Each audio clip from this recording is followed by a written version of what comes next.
बिस्मिल्लाहिर्रहमानिर्रहीम। Welcome of video session of SMG family. उम्मीद है आप सब खैरियत से होंगे और अपनी स्टडी को एंजॉय कर रहे होंगे और आप अपनी असाइनमेंट भी कंप्लीट कर रहे होंगे। डियर स्टूडेंट्स, आज मैं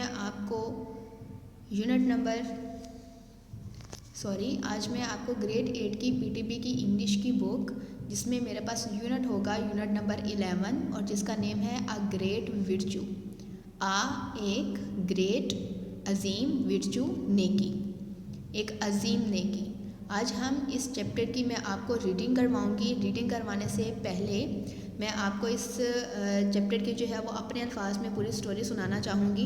इस चैप्टर में जो है वो क्या कहानी है।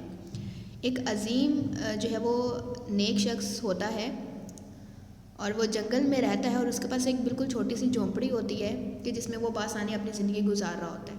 एक दफ़ा क्या होता है कि बहुत तूफ़ानी बारिश हो रही होती है और बहुत ज़्यादा जो है ना बारिश हो रही होती है और जो नेक आदमी होता है वो अपने काम में मसरूफ़ होता है और उसे जो है ना अपने दरवाज़े पर एक दस्तक जो है उसकी आवाज़ सुनाई देती है और फ़ौरन से जो है ना वो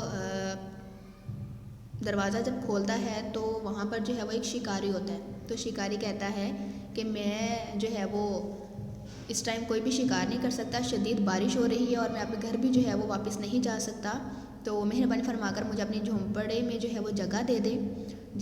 तो जो नेक आदमी होता है उसे अपने झोंपड़े में आने देता है और जो शिकारी होता है वो कहता है कि यहाँ पर तो रहना बहुत ही ज़्यादा मुश्किल है, आपकी झोंपड़ी बहुत ही जो है वो छोटी है, तो यहाँ पर जो है वो सिर्फ 2 लोग ही जो है वो पनाह ले सकते हैं।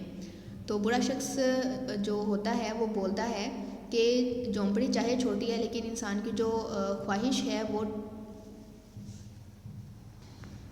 वो गुजारा कर सकता है। तो किसान जो होता है उसे जो है वो तौलिया देता है और साथ में जो है वो गर्म दूध का प्याला देता है। बाद में जो है वो थोड़ी देर बाद जो है वो उसे दूसरी दस्तक जो है वो अपने दरवाजे पर सुनाई देती है। तो दूसरी दस्तक पर जो है वो हमारे जो है वो किसान होता है। तो वो बूढ़ा शख्स जो है वो जब दरवाज़ा खोलता है तो वो किसान होता है और किसान कहता है कि मैं इस टाइम कोई भी काम नहीं कर सकता और बाहर इस टाइम जो है वो शदीद बहुत ही ज़्यादा तेज़ तूफ़ान है, तो मेहरबानी करके आप मुझे जो है वो अपने झोंपड़े में जगह दे दें। तो जो बूढ़ा शख्स है वो अपने जो किसान होता है उसको भी जो है वो अपने झोंपड़े में पनाह दे देता है और जो किसान होता है वो कहता है कि आपका झोंपड़ा जो है वो बहुत ही ज़्यादा छोटा है और पहले से ही यहाँ पर एक मेहमान मौजूद है और हम रात कैसे गुजारेंगे। तो जो बुरा शख्स होता है वो कहता है इस सूरत हाल में अगर हम सो नहीं सकते लेकिन पूरी रात जो है वो खड़े होकर हम गुजार सकते हैं।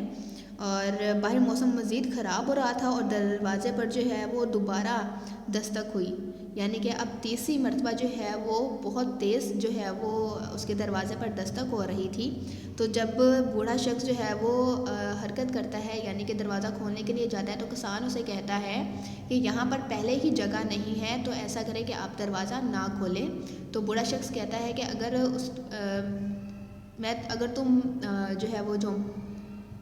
अगर तुम बाहर होते और मैं जो है वो दरवाज़ा अगर मैं ना खोलता तो फिर तुम्हारा क्या होता। यानी कि अगर किसान बाहर होता, यानी कि बूढ़ा शख्स उसे कहता है कि तुमने दरवाज़े पर दस्तक दी और मैंने तुम्हारे लिए दरवाज़ा खोला, तसव्वुर करो कि अगर तुम्हें मैं अंदर ना आने देता तो तुम्हारा क्या होना था। तो इस बात पर जो किसान है वो बहुत ही ज़्यादा शर्मिंदा होता है और उसे जो है वो बूढ़े शख्स से जो है ना वो किसान माफ़ी मांगता है कि मैं इस बात पे शर्मिंदा हूँ। और जैसे ही वो तीसरी दस्तक पर वो दरवाज़ा खोलता है तो वहाँ पर 2 छोटे बच्चे और एक खातून होती है और फिर जो है वो उनको भी जो है वो अपनी झोंपड़ी में पनाह देता है और सारी रात जो है वो लोग खड़े होकर झोंपड़े में खड़े होकर गुजारते हैं। और वो बूढ़े शख्स ने जो है वो सबके लिए रहम किया, यानी कि सबको जो है वो जगह अपने झोंपड़े में पनाह दी, यानी कि उसके झोंपड़ा बहुत छोटा था लेकिन फिर भी उसने जो है वो सबको रहने के लिए जगह दी। सो यहाँ पर हमारी स्टोरी कंप्लीट होती है और उम्मीद है कि आप इसको अच्छे तरीके से समझ पाए होंगे। नेक्स्ट हम चलते हैं अपनी रीडिंग की तरफ। रीडिंग जो है वो हम एसएम के मेथड के ज़रिए से करेंगे, जिसमें हमारे पास जो फर्स्ट होता है, फर्स्ट हमारे पास रीडिंग होती है जिसमें आप मेरे वर्ड की प्रोनाउंसिएशन पर फोकस करेंगे।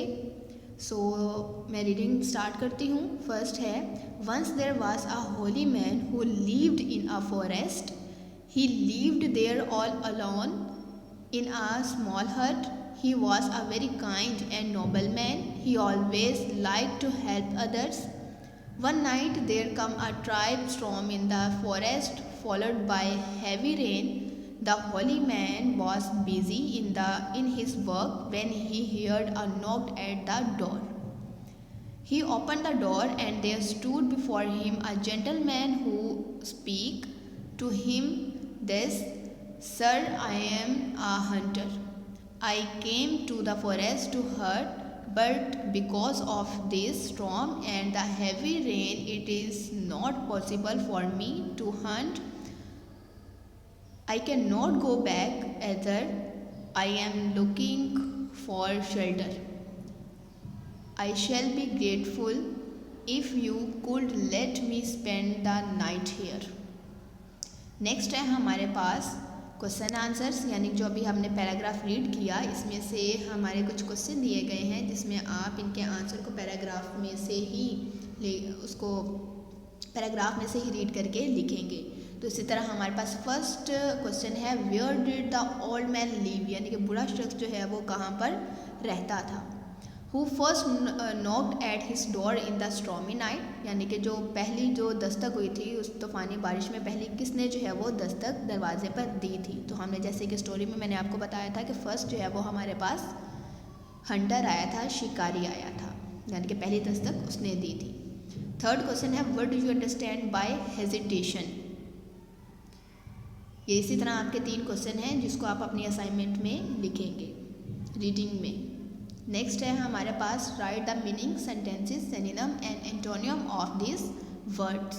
यहाँ पर आपको 5 वर्ड्स दिए गए हैं जिसमें आप इनके मीनिंग भी लिखेंगे, सेंटेंसेस भी पैराग्राफ में से देकर बनाएंगे, सिनोनिम्स भी और एंटोनियम भी आप इनके सर्च करके लिखेंगे। तो इसी तरह फर्स्ट है हमारे पास फॉरेस्ट, स्टॉर्म, शेल्टर, हंटर और ट्रबल। नेक्स्ट है हमारे पास अरेंज द वर्ड्स। तो यहाँ पे आपको 5 वर्ड्स दिए गए हैं जिसको आप अपनी असाइनमेंट में जो है वो अरेंज करके आप इस वर्ड को लिखेंगे। नेक्स्ट है हमारे पास पार्ट्स ऑफ स्पीच, जिसमें हमारे पास यहाँ पे पार्ट्स ऑफ स्पीच में हमारे पास 8 part of speech, noun, pronoun, verb, adjective, adverb, preposition, conjunction और इंटरजेक्शन। सो यहाँ पे जो हमने पैराग्राफ पढ़ा है इसमें से आप इन चीज़ों को उन कुछ वर्ड्स को पिक आउट करके इन पार्ट्स ऑफ स्पीच को अपने असाइनमेंट में फुलफिल करेंगे। नेक्स्ट है हमारे पास टेंसेस है हमारे पास प्रेजेंट, पास्ट एंड फ्यूचर। इसमें जो अभी हमने पैराग्राफ रीड किया है उसमें आप बताएंगे कि कौन सा सेंटेंस किस टेंस का है। सो हम रीड करते हैं। Once there was a holy man was lived in a forest. ये सेंटेंस हमारे पास पास्ट का है क्योंकि इसमें वॉज हेल्पिंग वर्ब इस्तेमाल हुआ है। नेक्स्ट है हमारे पास सेंटेंस ही लिव्ड। तो लिव्ड भी हमारे पास सेकंड फॉर्म ऑफ वर्ब है जो कि हमारे पास पास्ट में इस्तेमाल होती है और पास्ट टेंस का फॉर्मूला हमारे पास होता है सब्जेक्ट प्लस वॉज पर सेकंड फॉर्म ऑफ वर्ब और ऑब्जेक्ट।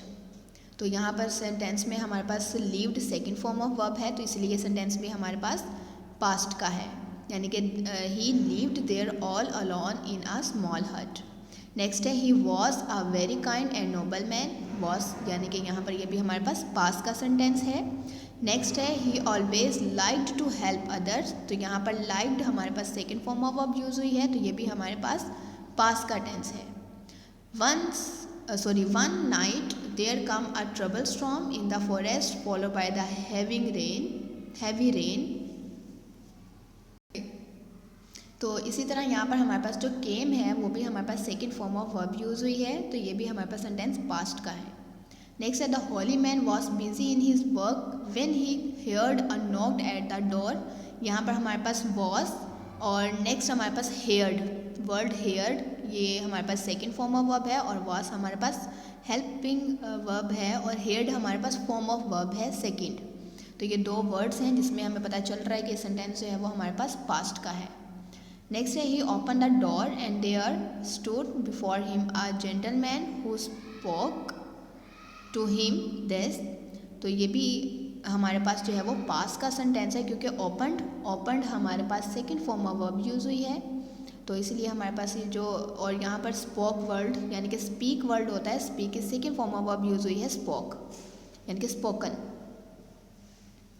तो स्पीक की सेकंड फॉर्म ऑफ वर्ब होती है हमारे पास स्पोकन, तो यही सेंटेंस भी हमारे पास पास्ट का है। नेक्स्ट है येस आई एम हंटर, मैं एक शिकारी हूँ, यानी कि इज़ एम आर हमारे पास प्रेजेंट में हेल्पिंग वर्ब यूज़ होते हैं, तो इसलिए हमारे पास एम वर्ड जो है वो हमारे पास प्रेजेंट का है। नेक्स्ट है I came to the forest to hand but because of this storm and heavy rain it is not possible for me to hurt. ये हमारे पास पास्ट का टेंस है, क्योंकि यहाँ पर केम वर्ड जो है वो कम फर्स्ट फॉर्म होती है और came second form of verb होती है, ठीक है। तो हमारे पास यहाँ पर भी ये जो है वो पास्ट का टेंस है। नेक्स्ट है I can not go back either, I am looking for shelter, तो यहाँ पर ये एम वर्ड प्रेजेंट में यूज़ होता है हेल्पिंग वर्ब, तो हमारे पास सेंटेंस प्रेजेंट में है। I shall be grateful if you could let me spend the night here. ये सेंटेंस हमारे पास फ्यूचर का है, क्योंकि इसमें शैल का जो हेल्पिंग वर्ब है विल और शैल हमारे पास फ्यूचर में यूज़ होती है।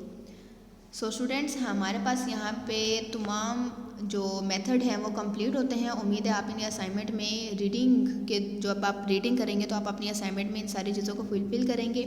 Thank you so much. और इस वीडियो को देखने के बाद जो है वो आप अपनी अटेंडेंस लगाइएगा। अटेंडेंस लगाने का जो तरीका है वो है आप अपने कमेंट में स्कूल का नाम और अपना नाम ज़रूर मेंशन कीजिएगा और इस वीडियो को लाइक और कमेंट ज़रूर कीजिएगा। अपना ख्याल रखिएगा। अल्लाह हाफिज़। Stay home, save life.